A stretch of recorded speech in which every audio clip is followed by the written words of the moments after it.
Morning, welcome. This is Jamb here. 2013 government pass question. Question number 41 says Nigeria's non-alignment policy in the 60s lacked real substance because of a dash. Nigeria's non-alignment policy in the 60s lacked real substance because of a dash. A.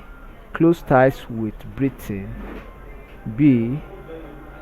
Afrocentric policy. C. Poor economic potential. D. Partnership with Asian countries. Nigerian non-alignment policy means neither a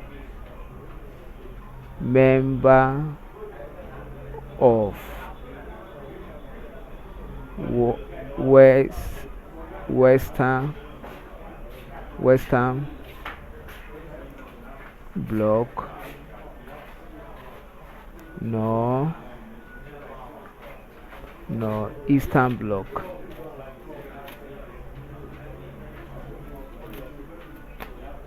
So option A is correct. The reason why the policy lack real substance is because of Nigeria close tie with Britain, because as at 1960 Nigeria still has close relationship with our colonial master, and that is Britain. So option A is correct. Thank you, and make sure you subscribe for more of our videos.